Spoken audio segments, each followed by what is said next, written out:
Hey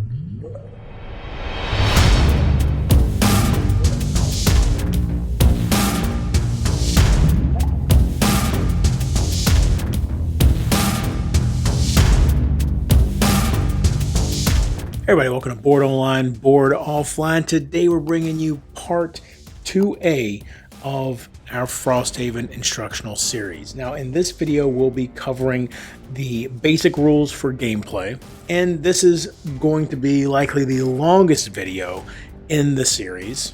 The next video, part 2B, will cover character turns, 2C will cover monster turns, and then we'll move into part 3A with the campaign overview, and finally part 3B with the Outpost phase.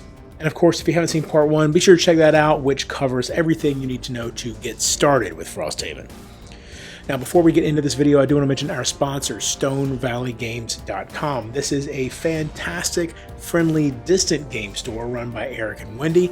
They have a great thing going over there. All kinds of fantastic games, board games, card games, RPGs, collectible card games, all of that stuff is over there. They have a loyalty program for return customers. They have a program for anyone in the continental United States. If you purchase $100 or more from them, they will ship to you for free.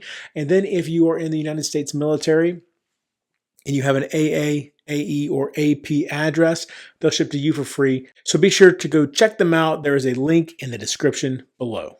Each scenario is broken up into a series of rounds, and each round consists of 4 steps: card selection, ordering of initiative, character and monster turns, and end of round. Before any of these steps occur, players should apply any start of round effects from the scenario rules, such as spawning monsters. Start of round effects can be applied in any order, but all monsters are spawned simultaneously. After start of round effects are applied, each character secretly selects 2 ability cards from their hand and places them face down in front of themselves. Of the 2 cards, one needs to be the initiative card, which will determine the player's place in initiative order.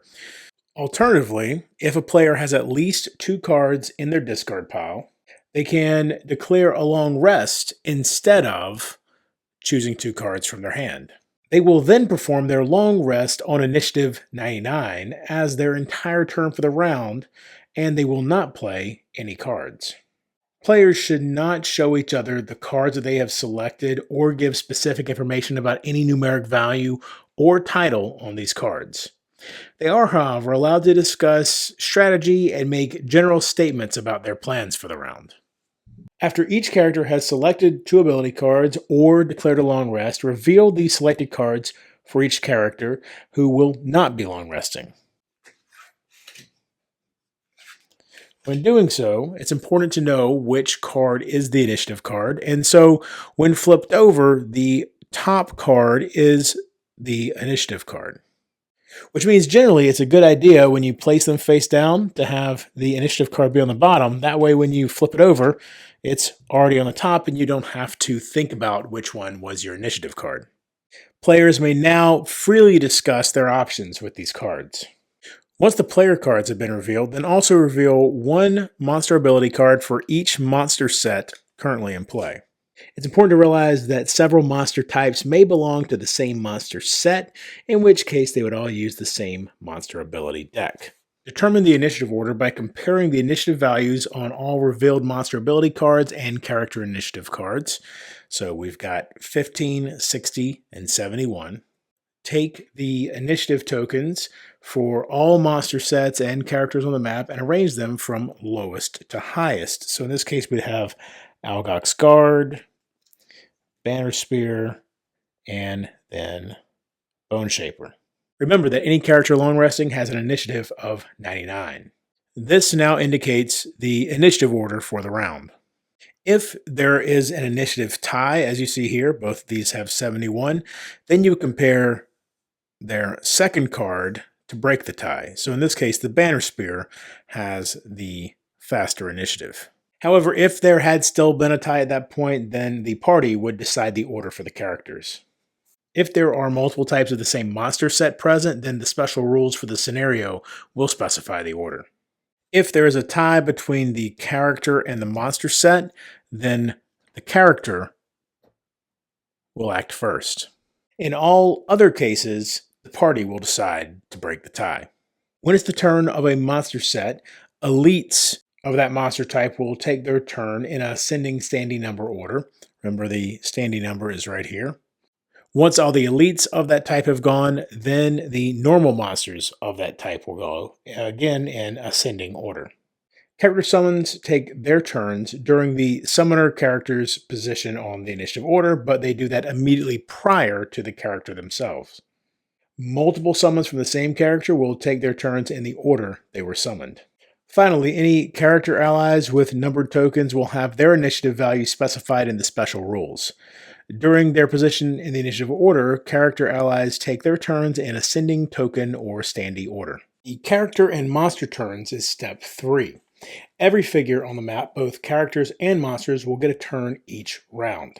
A figure's turn begins when the previous figure ends their turn and concludes when the next figure begins their turn.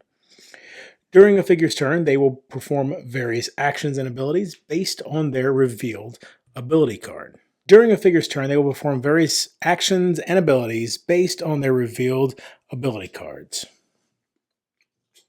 Let's discuss some important concepts related to actions and abilities. An action is a set of one or more abilities which are detailed on one half of a character ability card, so top action, bottom action, or on a monster ability card. This entire thing is the monster action.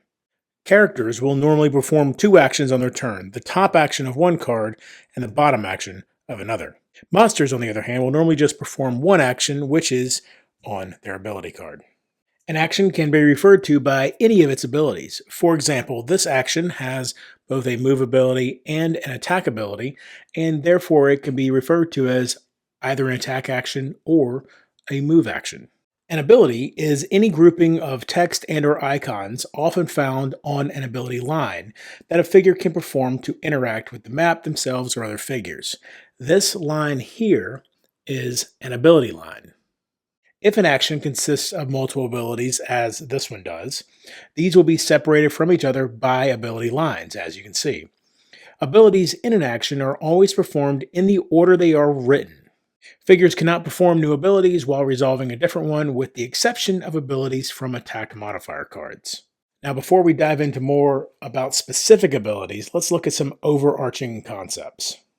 When any figure or hex is targeted by any ability, the acting figure must have a clear line of sight to the target. Line of sight is established if a line can be drawn from any part of the acting figure's hex to any part of the target's hex without touching a wall line. The only things in this game that block line of sight are walls and closed doors. Also, if an ability does not have a specific target, then it is not affected by line of sight at all. Also, an ability may allow a figure to perform it as if they were occupying a different hex. In that case, you would draw the line from that hex. Some abilities can target more than one figure. Abilities with this symbol here, the target symbol, allow the acting figure to target however many figures the number after it indicates. In this case, it's target 2. Targeting and range restrictions, as well as additional effects of this ability, still apply to all targets. It's also important to note that if an ability is able to target multiple figures, the same figure may not be targeted multiple times. If no target number is specified on a targeted ability, the target value is 1. Attacks, conditions, healing, force movement, commanding figures, and manipulating tiles are the only targeted abilities, and targeted abilities cannot be performed if there is no valid target. Characters are allies to other characters, monsters are allies to other monsters, and characters and monsters are always considered enemies to each other. A figure is never their own ally. Generally speaking, negative abilities can only target enemies and positive abilities can only target allies or the acting figure. Though it is possible that certain abilities will have specific targeting information that will contradict this rule. For instance, an ability that specifies its targets as all will follow these restrictions, but an ability specifying its targets as all figures will target both allies and enemies. If an ability specifies its target as self, then the effect can only be applied to the acting figure. This symbol is the range symbol. Most abilities will target a figure, and a range value, as you see here, added to an ability will determine how far away that figure can be. This ability says range 3, and so 1, 2, 3, the far step is within range. Range cannot be counted through walls, but it can be counted through anything else. Attack abilities with no specified range target adjacent figures. However, a non-attack ability with no specified range can target figures at any range. Abilities with an area of effect allow the acting figure to target several different figures in multiple hexes at the same time. Players are allowed to rotate and mirror the effect to get the desired result. The gray hex indicates the hex which the acting figure occupies. Any attack with an area of effect that includes a gray hex is always considered a melee attack. The blue hex indicates a hex which an ally must occupy, which means that currently this ability could not be performed. However, if the Bone Shaper were here, now it could be. It's important to realize this does not mean the ally is being targeted by the ability. Red hexes indicate the hexes in which figures may be targeted. Only one red hex needs to be within the ability's range.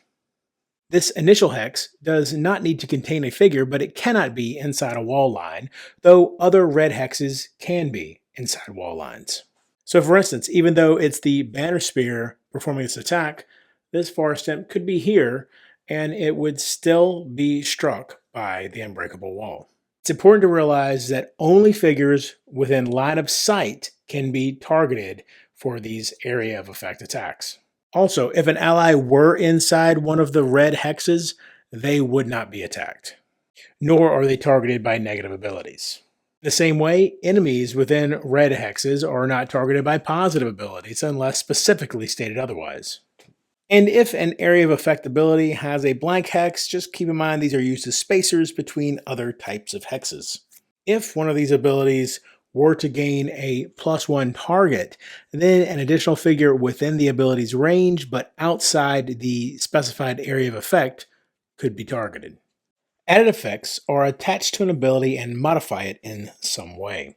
Common added effects like push, seen here, or its counterpart pull, or conditions like disarm, seen here, are usually listed in a highlighted section to the right of the ability. A conditional effect is one that is dependent on consuming an element or playing some other cost. These are listed below the ability in a highlighted section with a dotted line border, seen here. Both added effects and conditional effects can be skipped.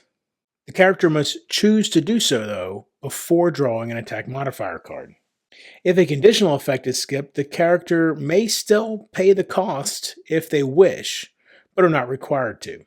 In the case of a skippable effect attached to a multi-target ability, as you see here, they may skip the effect on an attack-by-attack basis, in each case choosing before drawing an attack modifier card, unless otherwise stated.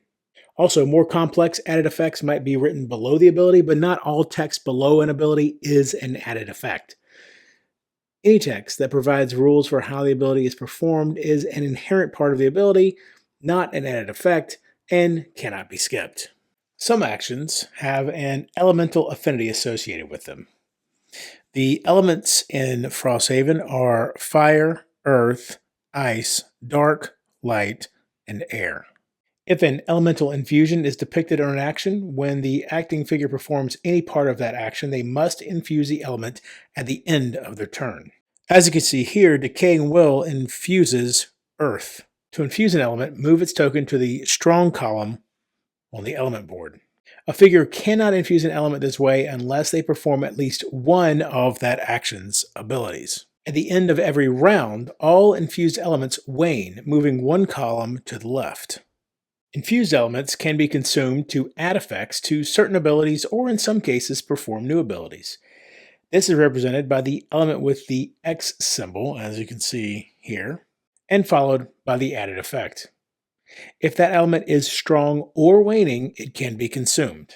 Since the actual infusion doesn't occur until the end of a character's turn, any consumed element must be already strong or waning at the start of that character's turn prior to any infusions. To consume an element, simply move its token to the inert column of the board. If an ability depicts multiple separate elemental consumptions, as you see here, the acting figure chooses which one to activate. However, if a single elemental consumption depicts multiple elements, then all of those elements would need to be consumed to activate it. It's impossible for the same element to be consumed multiple times in a single turn. So in this case, the character could not consume the element for here and here. They would have to choose which one they were going to consume for. Some actions may depict elemental consumptions in the upper left corner. In that case, all of the depicted elements must be consumed in order to perform any part of that action. This is the wild icon and represents any one of the 6 elements but does not represent all of them. This is a mixed element icon. It depicts 2 elements within the same border and represents one of these 2 elements, not both of them. When a wild or mixed element is infused at the end of their turn, the acting figure chooses which of those elements will be infused. The move ability gives a figure X movement points, in this case 3 movement points. That figure may then spend those move points to move 1 hex per point. Figures can move through allies, but cannot end their movement on the same space as an ally. However, figures cannot move through enemies, obstacles, objectives, or walls. Traps and other hex effects are triggered the moment a figure moves into that hex. A figure must always end their movement on an unoccupied hex. A figure must enter at least 1 hex to have been considered to have used a movement ability. And all unspent movement is lost at the end of the ability. Jump is an added effect of a move ability. Jumping allows a figure to ignore all enemies, obstacles, objectives, traps, and hazardous terrain except for in the last hex. So this figure could move through here just like that. However, if a trap or anything else was in the final hex, they would have to resolve it as normal. Difficult terrain or icy terrain are ignored completely even if it is the last hex. A figure cannot jump through walls. This symbol indicates flying. Flying is an active bonus and allows a figure to completely ignore all enemies, obstacles, objectives, traps, and overlay terrain, including the last hex. So a flying figure can end their movement in a trap hex without triggering it. However, even though they ignore what's in a hex, they still cannot end their movement in an occupied hex. If a flying figure occupies a hex with an Immobilize trap or a stun trap, treat them as an obstacle when determining the movement of other figures. If a figure with flying were to lose their flying, then you should treat them as if they are entering their current hex with normal movement.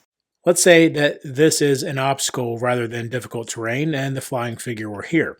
If they were to lose flying, then the figure would instead move to the closest unoccupied hex without an obstacle. So maybe here. And they would trigger any effects of that hex. This ability is the Teleport ability. Teleport is an ability that transports a figure to any location within a certain number of hexes, or in this case, to a location with this token here. When doing this, you do not evaluate their path through all of the hexes between. A teleport ability is not a move ability, and teleporting is not considered movement. They simply appear in the indicated hex. Teleportation is not affected by anything, even walls.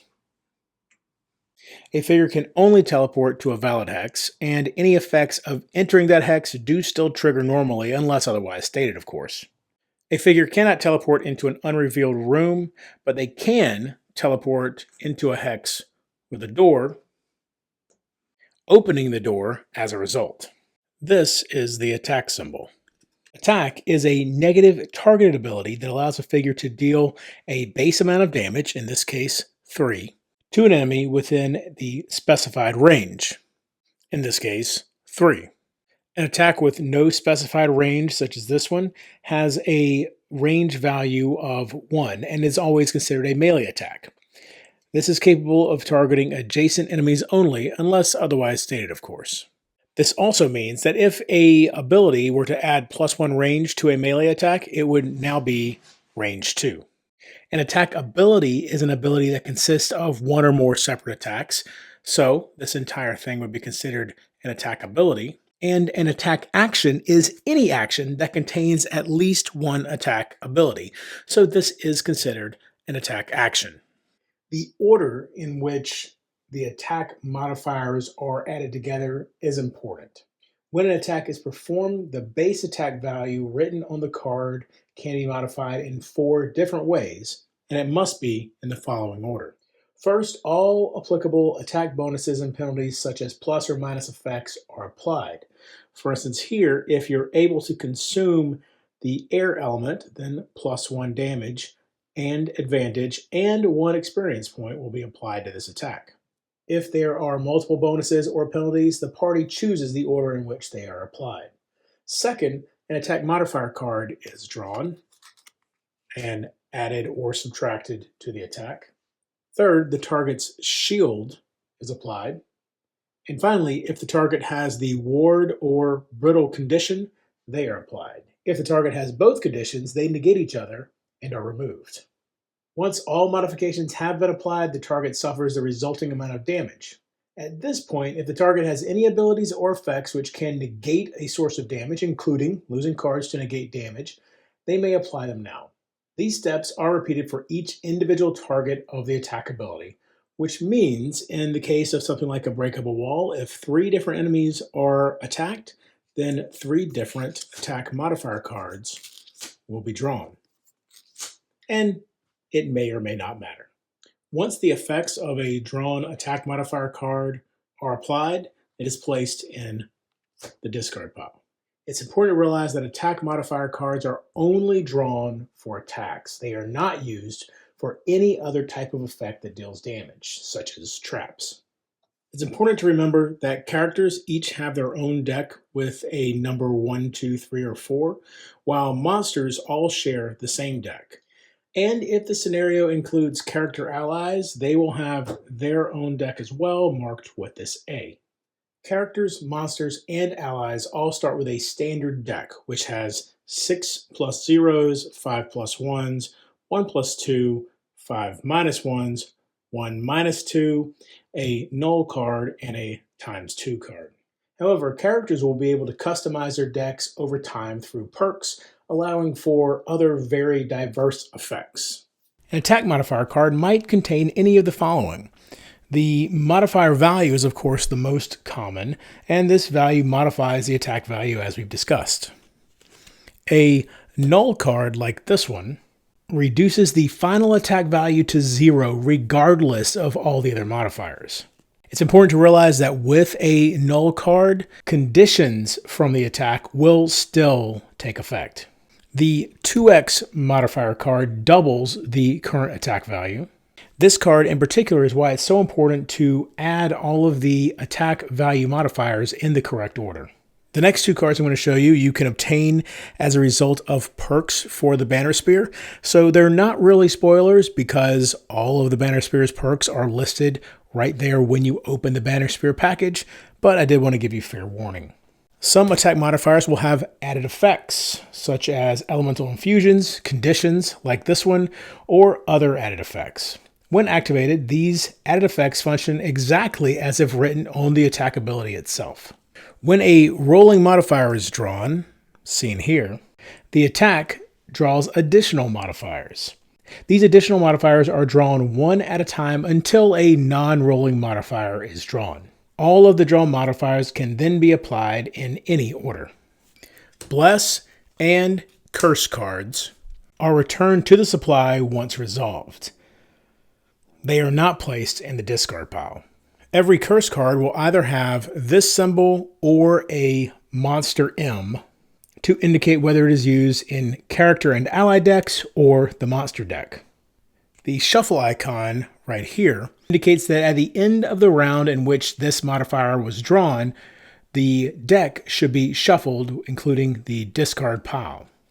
If somehow the deck runs completely empty, then the deck should be immediately shuffled.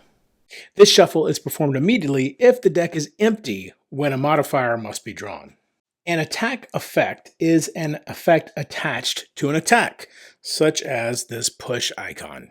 These effects are applied either during damage resolution or after the attack resolves. If applied after the attack resolves, the attack effect is still applied even if the attack deals no damage, including due to a null card. So, in this case, if one of these 3 attacks resulted in this null card being drawn, the monster attacked would still get push 1. The attacker must choose whether to apply any attack effects before they draw the attack modifier card. All attack effects other than the plus target effect are applied before any retaliate bonus. Just for your reference, retaliate uses this symbol right here. The plus target ability allows the attacker to perform additional attacks, and as you might suspect, each attack must be resolved completely before another can be performed. A plus attack ability, such as this one, or a pierce ability, resolve during the damage resolution, while basically everything else, plus target, elemental infusions, conditions, force movement, other added effects will apply after the attack resolves. Some attacks will have abilities that aren't attack effects but are still attached to the attack. Healing is one of those. Now, I couldn't find a healing card. There's a lot of cards in here, and I'm not going to spoil the game for myself either, but just imagine that this had a healing ability attached to it. These abilities will be performed after the attack is resolved completely, including after any retaliate bonus. A modifier has an added effect. You can always choose whether to apply these effects after the modifier is drawn. If another figure happens to be using a character's deck, the character controls the added effects of the modifier even though the attacking figure applies them. If you do run into any modifiers that are specific to a class, the Blink Blade has some and the Drifter does as well, these will be applied to that character no matter who draws the modifier. Some effects cause an attack to gain advantage or disadvantage. With advantage, the attacker will draw 2 modifiers. Some effects will cause an attack to gain advantage or disadvantage. With advantage, the attacker will draw 2 modifiers and use one of them. A monster will always use the better one, but a character may choose which one to use. However, with disadvantage, the attacker will draw 2 modifier cards, but they must use the worst one. If the first draw with advantage or disadvantage is a rolling modifier, the attacker will draw 1 more card until they find one without a rolling modifier, and then finally draw 1 final one, ignoring any rolling modifiers that might be on it. The first non-rolling modifier one and the last card drawn are compared. If the attack has advantage, the attacker uses all initial rolling modifiers and whichever of the last 2 they choose, so probably these 2. If the attack has disadvantage, the attacker will ignore all initial rolling modifiers and use whichever of the last 2 is worse, so only this card. If the first draw with advantage or disadvantage is not a rolling modifier, but the second one is, that rolling modifier is ignored. If there is ever an ambiguity about which modifier is worse, the attacker must use the one drawn first. That ambiguity will not pop up when comparing numerics, obviously. However, when comparing non-numeric modifiers, this could happen.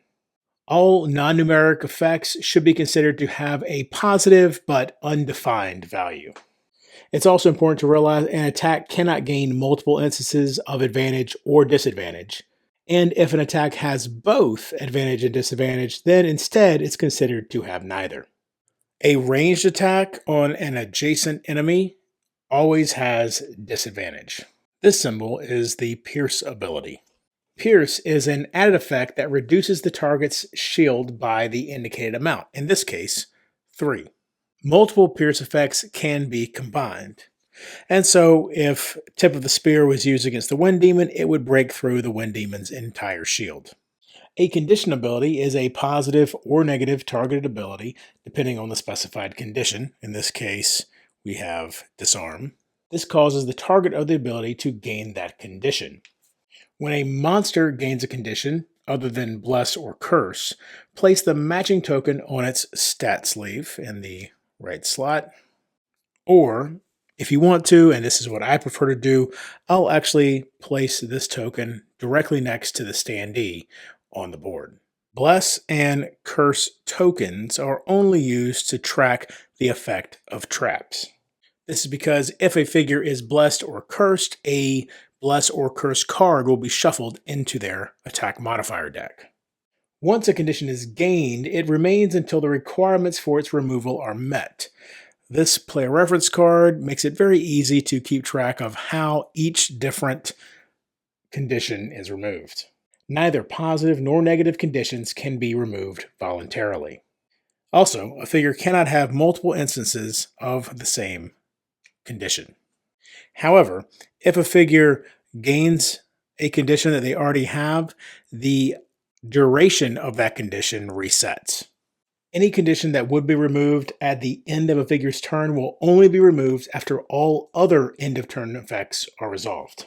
Also keep in mind that if a condition will be added as a result of an attack, it is added to the target regardless of if the attack dealt any damage. However, if the attack kills the target or exhausts them, or if the target is immune, they do not gain the condition in those cases. This is the Regenerate condition. A figure with Regenerate performs Heal oneself at the start of each of their turns. This occurs even if they are also stunned. When a figure is dealt damage, Regenerate is removed. If a figure has both Regenerate and Wound, then Regenerate occurs first, removing the wound before it can take effect. This is Ward. When a figure has Ward, the next time they suffer damage from any source, they instead suffer half that amount rounded down, and Ward is then. If a figure has both Ward and Brittle, they negate each other and are removed. This is Invisible. If a figure is invisible, that figure cannot be focused on or targeted by any enemy. However, non-targeted abilities will remain unaffected by Invisible. The figure and their allies can still interact with each other, even when a figure is invisible. Invisible will always be removed at the end of the figure's next turn. And enemies will treat a figure with Invisible as if they are not there and can freely move through that figure's space, though they still cannot end their movement on the same hex. This is Strengthen. A figure with Strengthen gains advantage. This is for all of their attacks for as long as they have Strengthen, and Strengthen will be removed at the end of the figure's next turn. If a figure gains Bless, they will shuffle a Bless card into their attack modifier deck. If you happen to be using a special type of figure that does not use an attack modifier deck, then Bless will have no effect. When the Bless card is drawn, it acts as a 2x modifier and then is removed from the deck and placed back in the box. It will never be placed in the discard pile. There are a total of 10 Bless cards which can be added to any deck. If there are no Bless cards available when a figure is blessed, then that Bless has no effect. This is Wound. A figure that is wounded suffers 1 damage at the start of their turn. Wound will be removed when a figure is healed. This is Brittle. A figure with Brittle suffers twice the damage they would from any source of damage. Once they suffer this damage, Brittle is removed. Brittle is also removed if the figure that has it is healed. This is Bane. A figure with Bane suffers 10 damage at the end of their next turn. At that point, Bane is then removed. Bane is also removed if the figure is healed. This is Poison. All attacks targeting a figure with poison gain +1 attack. Poison is removed when the figure is healed, but unlike Wound, Brittle, and Bane, poison prevents the heal from increasing the health points and simply removes the poison itself. This is Immobilize. An Immobilize figure cannot perform any move abilities. Immobilize is removed at the end of the figure's next turn. This is Disarm. A disarmed figure cannot perform any attack abilities, and Disarm will be removed at the end of the figure's next turn. This is Impair. Impair can only be gained by characters. A character with Impair cannot use or trigger any items. However, if bonuses have been previously gained by an item, they are still active. Impair will be removed at the end of the character's next turn. This is Stun. A stunned figure cannot perform any abilities or use or trigger any items. However, bonuses previously gained are still active. Stun will be removed at the end of the figure's next turn. Also, at the start of a round, a stunned character still must select 2 cards to play, or declare a long rest. If they choose to play cards, these cards will be discarded with no effect, unless, of course, somehow the stun is removed prior to that character's turn in the initiative order. If a stunned character chooses to long rest, the long rest will occur normally. This is Muddle. A character with Muggle gains disadvantage on all of their attacks.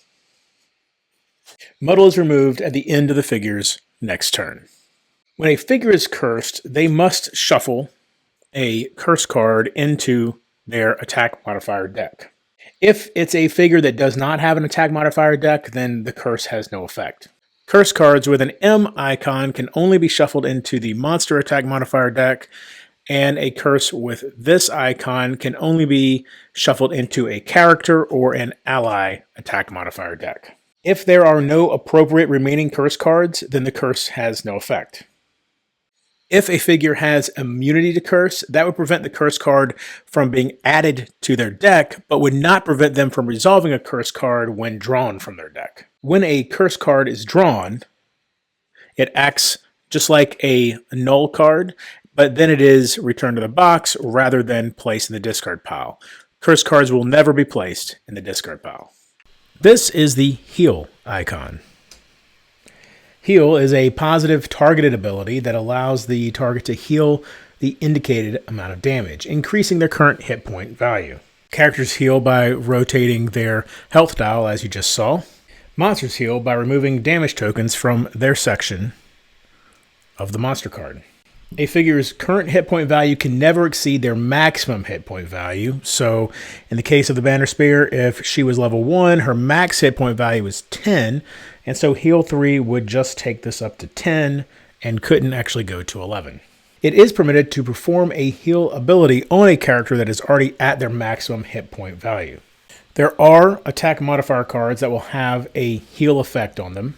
These will function exactly like heal abilities, and if multiple modifiers with heal effects are drawn, they are considered a single heal ability. A single heal can remove any combination of Brittle, Wound, Bane, and Poison from a figure. An active bonus ability is any ability that provides an active bonus to a figure or their allies. There are 2 types of active bonuses. A round bonus is indicated with this symbol here, and a persistent bonus is indicated with this symbol here. When a character performs an active bonus ability, the card is placed in their active area to track the bonus. Cards in a character's active area are not considered in their hand. There can be multiple active bonuses in the active area. Whether an active ability is a round bonus or a persistent bonus will determine its duration.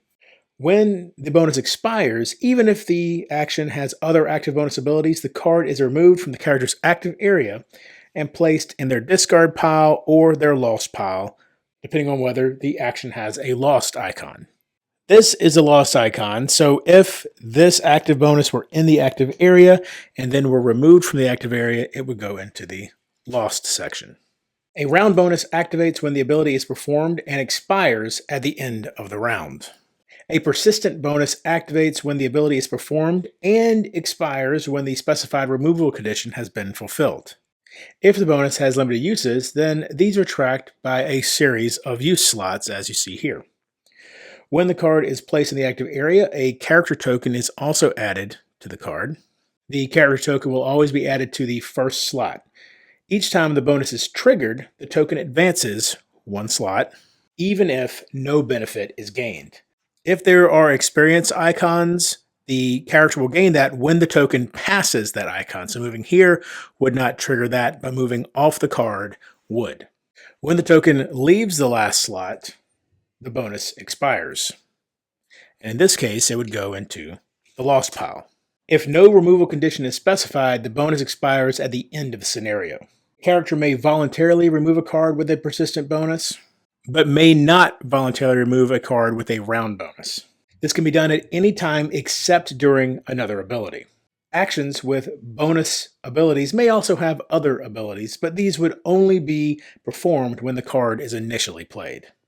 In this case, the Shield 1, as you can see, it's separated from this ability, and so the Shield 1 only occurs when the card is initially played.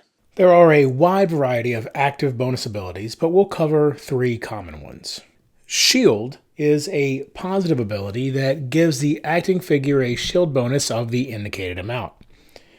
This will reduce the attack value of an incoming attack by that amount. It's important to realize that shield bonuses do not apply to sources of damage that are not attacks. Also, the shield bonus is only applied after all attack bonuses or penalties and modifiers have been applied. Multiple shield bonuses do stack with each other as a single reduction in attack value. Retaliate is a positive ability that gives the acting figure a retaliate bonus of the indicated amount, in this case 1. This will deal that amount of damage to any figure who attacks them, as long as they are within the specified range after all attack effects are resolved, including push or pull. Since this has no range next to it, it means it must be dealt at melee range. If no range is specified, as you see here, then it must be applied only to adjacent attackers. This bonus will be triggered by each attack and occurs after the attack is resolved, meaning that if the retaliating figure is dead, then no retaliate occurs. Also, it's very important to realize retaliate is not an attack or a targeted effect, and therefore the damage cannot be reduced by shield bonus. Multiple retaliate bonuses do stack with one another as a single source of damage, but each retaliate bonus is only applied within its specified range. Summon is a positive ability that adds another allied figure to the map. These figures, known as summons, must be placed in different empty hexes adjacent to the summoner. If there is no hex available, then the summon ability cannot be performed. A character summon is considered a persistent bonus, and their card is placed in the summoner's active area. When the summon's hit point value is reduced to 0, the summon is removed from the map, and the card placed in the discard or lost pile depending on what's shown here. The summoner may also voluntarily remove the summon from the map at any time except during another ability. Each character summon has a corresponding standee which is found in their tuck box. This will be used to represent that summon on the board along with the blue standee base. If the character themselves becomes exhausted, then all of their standees are removed from the board. Character summons have stats for their hit points, attack value, movement, and range. They may also have special traits listed on the ability card. Sometimes a summons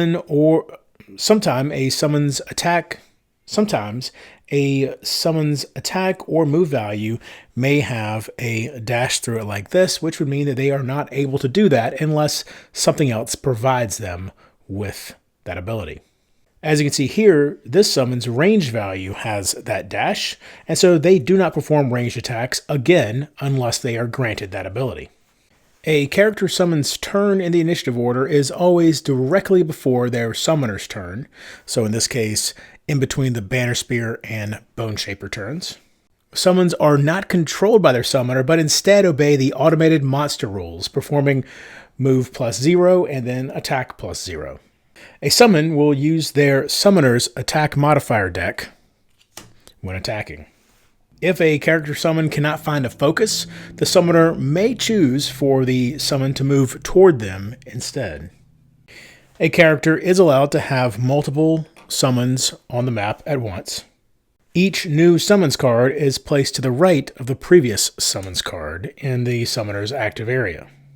In this case, the summons will act in order from left to right.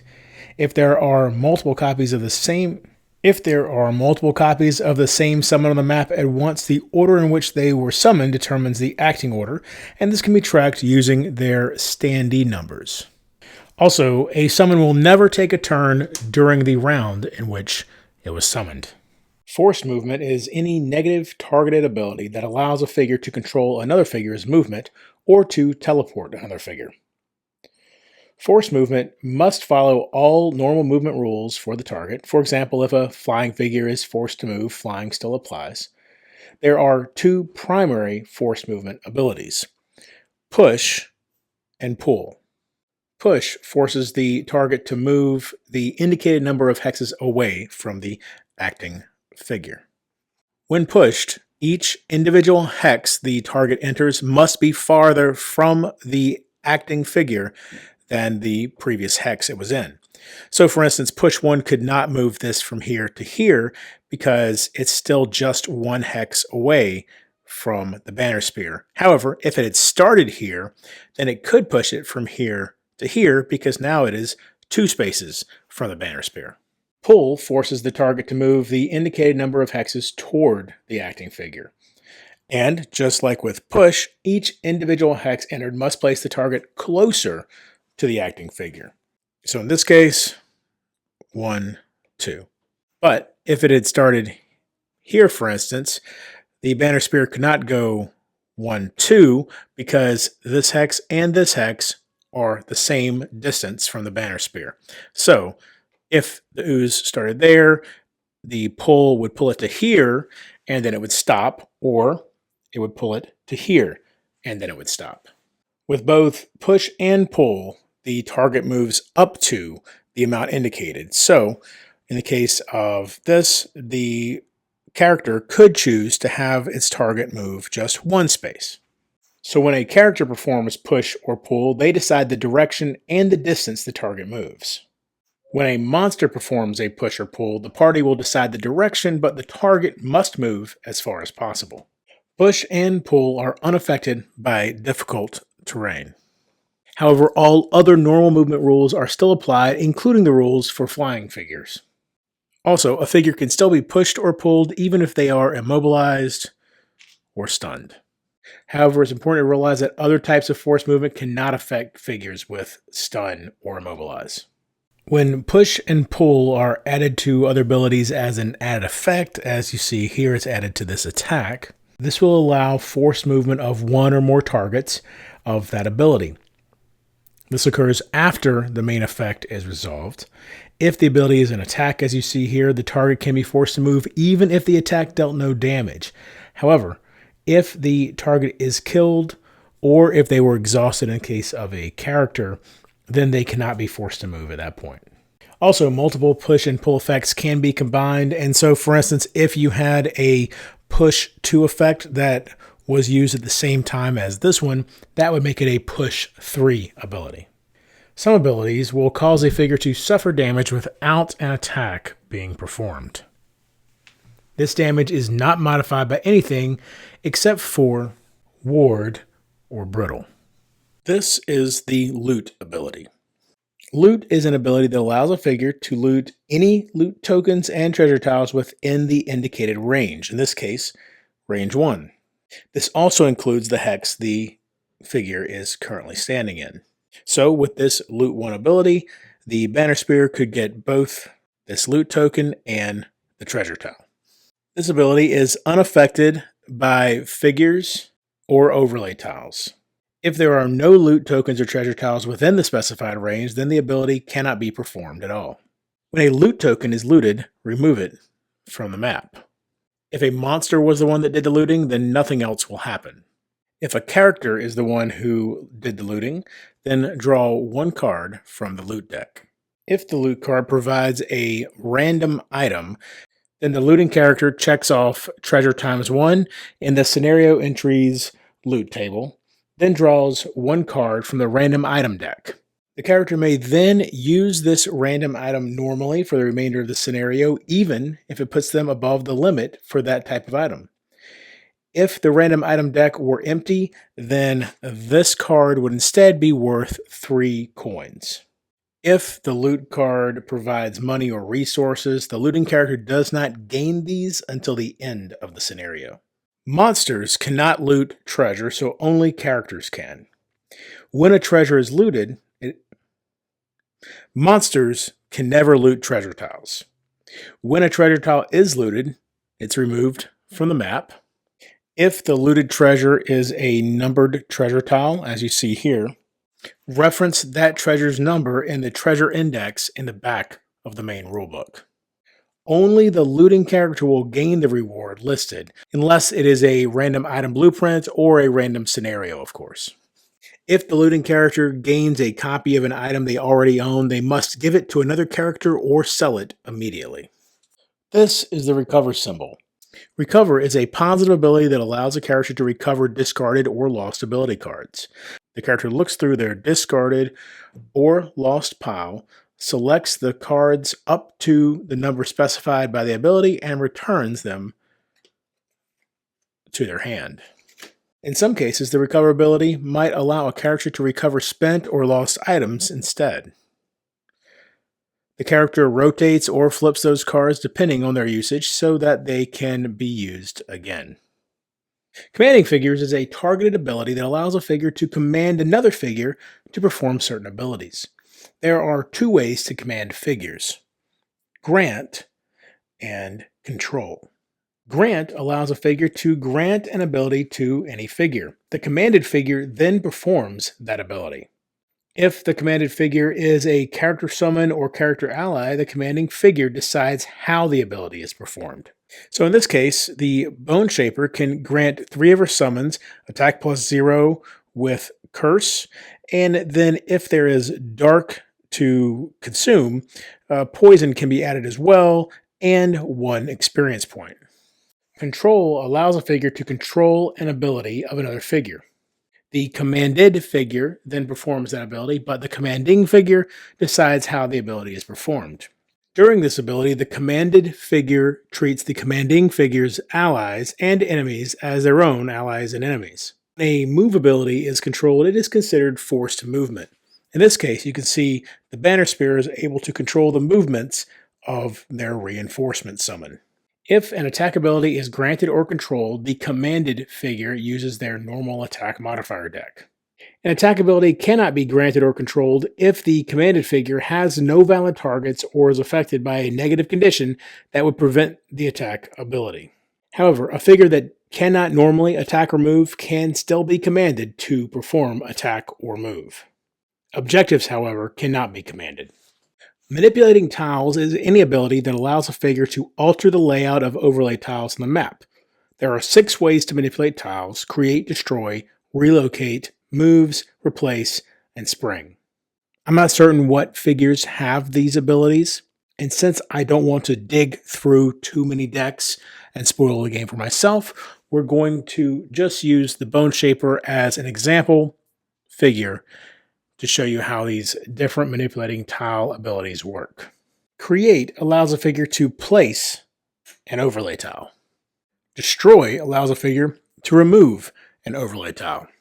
Relocate allows a figure to remove an overlay tile and place it elsewhere. Move allows a figure to move an overlay tile up to the specified number of hexes. This is similar to how a figure would move. Overlay tiles can only be moved through featureless hexes, including occupied hexes. Replace allows a figure to destroy an overlay tile in order to place a different overlay tile in the same hex.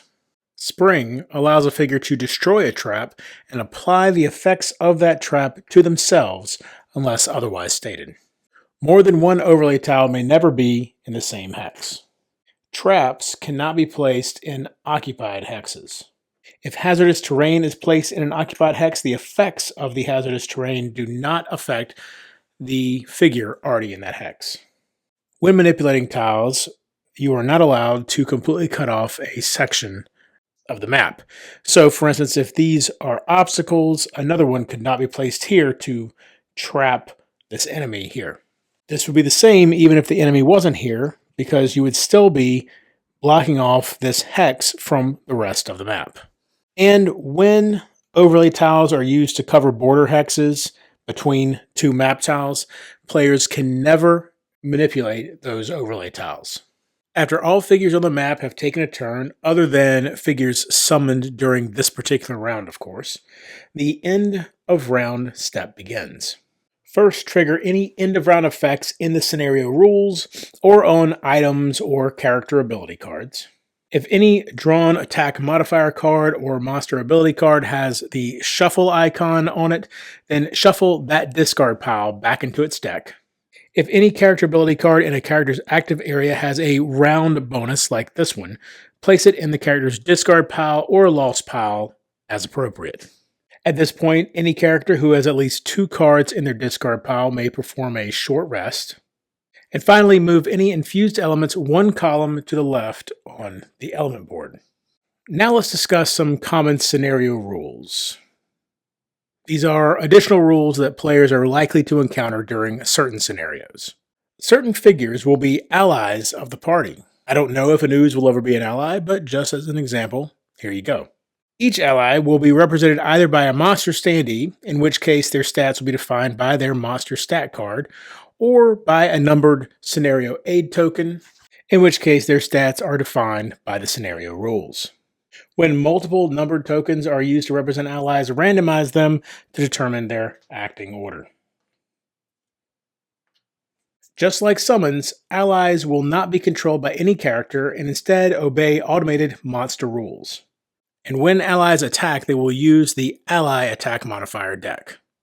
Objectives and named monsters often will have their hit point values determined by an equation. There will be certain variables during these equations. The letter L will always refer to the scenario level. The letter C will refer to the number of characters. And the letter H will refer to the maximum hit point value of an elite monster of the relevant type. Then this elite level 1 forest imp would normally have 5 hit points times 3 characters. The named version will have 15 hit points. Certain scenarios will require the party to escape. In these scenarios, there will be certain hexes on the map designated as escape hexes, so maybe this one. If a character ends their turn in an escape hex, they may escape. Their figure, if they escape, is removed from the map, along with any summons and tokens, and escaped characters can no longer participate in the scenario in any way. If the scenario has linked hexes, then certain hexes on the map will be linked to each other. These are considered adjacent for the purposes of movement. And while a figure can find focus through linked hexes, line of sight cannot be drawn through them. Certain doors will be locked at the start of certain scenarios. Locked doors cannot be opened normally by moving on top of them. Instead, they act as walls until unlocked through the conditions specified in the scenario rules. Once unlocked, however, they can be opened normally. If a scenario has effects that occur at specific times, the rounds can be tracked with this round track and this token. Advance the token 1 space along the meter at the end of each round. Scenario aid tokens are numbered or lettered tokens that represent allies or loot or even act as reminders for special rules. These tokens do not affect the empty status of a hex unless they represent a figure. When a scenario ends, it is either lost or completed, depending on which conditions occur. The scenario is lost if all characters are exhausted or if some other loss condition listed in the scenario rules occurs. The scenario is completed if the specific goal listed in the scenario rules is achieved. Once the end of the scenario is triggered, play will continue until the current round is over and then the scenario ends. This means that it is possible for a scenario to be both lost and completed in the same round. In that case, however, the scenario is lost. When a scenario ends, each character recovers all of their discarded and lost ability cards. They recover all of their spent and lost items, and they reset their health to its maximum value. All conditions are removed from the characters. All Bless, Curse, and any other cards with this icon are removed from the attack modifier decks. All battle goals are shuffled back into the battle goal deck. If there are any loot tokens or treasure tiles still on the map when the scenario ends, they cannot be looted. Each character now determines how much experience they gain during the scenario. The base experience is shown on their blue dial. If the scenario was completed, each character gains bonus experience based on the scenario level. So if it was level 1, they would gain 6 additional experience. The total is then added to the current experience total on the character sheet. Each character then notes how much gold they gained during the scenario. The base gold is shown on their loot cards. Then, whether the scenario was lost or completed, this amount is multiplied by the current conversion rate. The conversion rate is based on the scenario level, so in this case, 2. So 3 plus 1 is 4, times 2 is 8. The total is then added to the current gold total on their character sheet. If the scenario was lost, the party can choose between the following 2 options. If the characters wish to return to Frosthaven, they gain the resources from their loot cards, all of their experience, their gold, and any other treasure gained during the scenario. The Outpost phase will then occur, and then the party can attempt any available scenario, including the one they just lost. This means they will also resolve a road event if necessary. Or they can immediately replay the scenario they just lost. In this case, they do not gain the resources from their loot cards, but all experience, gold, and any other treasure is kept. This also means the Outpost phase will not occur, and this means they will not resolve a road event. If the scenario was completed, then the party performs these following steps. Each character gains any resources from loot cards. These, by the way, can be tallied on their character sheet. Any completed battle goals will reward the player with the number of check marks indicated on that battle goal. Check marks are tracked here on the character sheet. Every 3 check marks will result in the character gaining 1 perk. Each character gains 1 perk for any new mastery they achieve during this scenario. Even if they became exhausted during the scenario, they can still achieve a mastery if its requirements were met at the time they became exhausted. Each mastery can only be achieved once per character. Then read the conclusion for the scenario, which we found at the indicated section here, in this case, section 2.2, and gain any scenario rewards listed after the conclusion. However, the rewards from each scenario can only be gained once per campaign, so skip this step if replaying a completed scenario. If the party is required to lose something, they cannot lose more than they have. If an item is gained, find 1 copy of that item in the unavailable supply and add it to any character's pool of items. If an item blueprint is gained, find all copies of that item in the unavailable supply and add them to the available supply. When a scenario is unlocked, retrieve its sticker from the corresponding window of the scenario flowchart and affix it to the map board at the specified coordinates, making sure to match up the artwork. Scenario numbers shown in circles within the text of the conclusion are just there as references to help clarify what the story is saying. You only actually unlock them if you see it as a reward here. Gain inspiration equal to 4 minus the number of characters, so in a 3-player game you would gain 1 inspiration. Inspiration is kept track here on the campaign sheet. You'll then update the map by marking the scenario as completed. Completed scenarios can still be replayed during the same campaign. However, the scenario rewards and any numbered treasures can only be gained once. It's very important to remember that even if a character is exhausted, as long as the scenario was completed, they still can achieve their battle goal, gain scenario rewards, and keep all of the experience, gold, and loot they gained during the scenario. After completing the scenario, the party normally will return to Frosthaven for an Outpost phase. However, if another scenario is linked to the completed scenario, they may skip the Outpost phase and play it. And if another scenario is force-linked to the completed scenario, they must skip the Outpost phase to play it. However, if this was not the first time the scenario was completed during the same campaign, all scenario links are ignored and the party must return to Frosthaven for an Outpost phase. And that concludes Part 2A of our Frosthaven instructional series. Now, as I believe I've mentioned before, this is without a doubt the longest video in the series, so be sure to come back for the rest. This really was the main chunk of the rules, but of course we've got a lot left to cover. We'll be getting into more about character turns, monster turns, all kinds of stuff like that.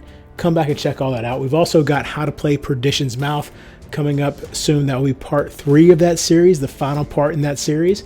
We just released our first part of Aeon Trespass Odyssey instructional series, so come back for more of that. That's another 6-part series right there. And How to Play Australia will be coming up soon also. And until next time, if you're bored online, board offline.